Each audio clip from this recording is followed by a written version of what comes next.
સ્થાનિક સ્વરાજ્યની ચૂંટણીમાં ઉમેદવારી પરત ખેંચવાનો આખરી દિવસ ત્યારે સુરતના બારડોલી તાલુકા પંચાયતની એક બેઠક પર કોંગ્રેસ ઉમેદવારની પાછી પાની જોવા મળી છે।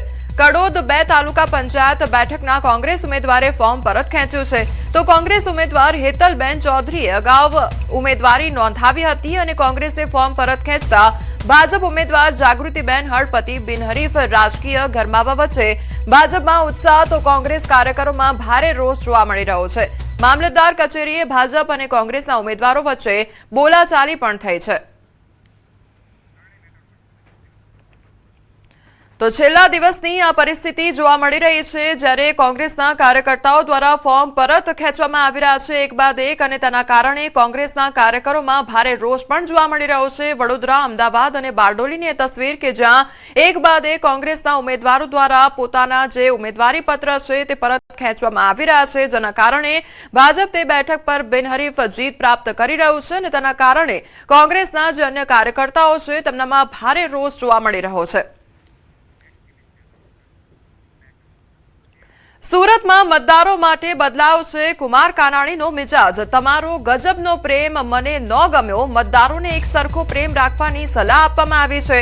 વિપક્ષને જીતાડવાથી સત્તામાં ભાગીદારી મળતી નથી તો કોંગ્રેસ અને આપને તક મળી વરાછાને શું મળ્યું તેવો સવાલ પણ કરવામાં આવ્યો છે। મતદારોને વિચારપૂર્વક મતદાન કરવા માટે અપીલ પણ કરવામાં આવી છે। તમારો બધાનો ગજબનો પ્રેમ છે ભાઈ, ગજબનો। આ પ્રેમ મને ન ગમ્યો। કોર્પોરેશન આવે એટલે બીજાને પ્રેમ કરે, વિધાનસભા એટલે મને પ્રેમ કરે। આ ગજબનો પ્રેમ તમારો। અરે ભાઈ એક હરખો પ્રેમ કરો ને ભાઈ।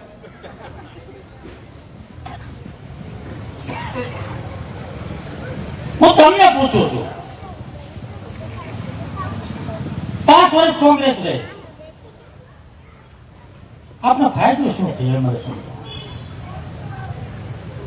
ફાયદો શું થયો તમે વિચારી લો। 5 વર્ષ આપ્યું, ફાયદો શું થયો આપણે? સ્થાનિક સ્વરાજની ચૂંટણીમાં ભાજપની તૈયારીઓ અંતિમ તબક્કામાં છે અને ગાંધીનગરમાં ભાજપે 38 જેટલી વિવિધ વસ્તુઓ તૈયાર કરી છે। કેપ, મોદીનું માસ્ક તેમજ બાળકો માટે મોદીની puzzle game, pocket diary, night light સહિતની વસ્તુઓ તૈયાર કરવામાં આવી છે। આ તમામ વસ્તુઓ દરેક બૂથ સુધી પહોંચાડવામાં આવશે અને પ્રચારને વેગ પણ આપવામાં આવશે। સુરતમાં સ્થાનિક સ્વરાજની ચૂંટણીને લઈ રાજકીય ગરમાવો વધી રહ્યો છે તે વચ્ચે વોર્ડ નંબર 27ના કોંગ્રેસના ઉમેદવાર સીએમ સોનવણે કલેક્ટર કચેરી પહોંચ્યા હતા અને માહિતી મુજબ તેઓ અપક્ષ ઉમેદવારને લઈને પણ કલેક્ટર કચેરી પહોંચ્યા હોવાનું સામે આવ્યું છે અને અપક્ષ ઉમેદવારના ફોર્મ પરત ખેંચાવવાના પ્રયાસો ચાલી રહ્યા હોવાની સંભાવના વ્યક્ત કરવામાં આવી રહી છે જેના કારણે આ મામલો રાજકીય રીતે હવે ચર્ચાનો વિષય બની ગયો છે। વહેલી સવારે આવ્યા એટલે અમારા કઈ બીજા કામ ન હોય। કલેક્ટર કચેરી શું? હા તો કલેક્ટરની કચેરી અમારા જે સિમ્બોલ છે એના જે નંબર હોય તેના માટે આવ્યા છે, અમે બીજા કામ થયા છે ઉપર આવીને બતાવ્યું। આજે ફોર્મ ખેંચવાનો દિવસ છે તો ખેંચવા દો ને, અમે કઈ ફોર્મ ખેંચવાળા લોકો દેખાઈએ છીએ? આંબેડકર, અમે આંબેડકરવાદી લોકો છે। 27 નંબર ડિંડોલી દક્ષિણ। ના ના ના અપક્ષના ઉમેદવાર છે ને આપણી સાથે? નો કોમેન્ટ, હું ઉપરથી આવીને તમને જવાબ આપું। 5 સ્થાનિક સ્વરાજની ચૂંટણીમાં આજે ફોર્મ ખેંચવાનો દિવસ છે અને સવાર થતાની સાથે જ કલેક્ટર ઓફિસ પર શરૂ થઈ છે હલચલ।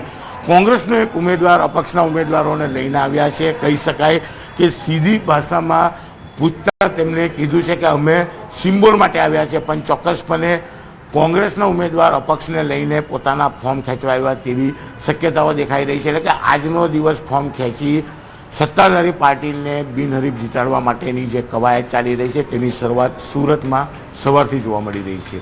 કેમેરામેન જીગર ગુગલ સાથે કીર્તેશ પટેલ, ન્યૂઝ 18 ગુજરાતી, સુરત।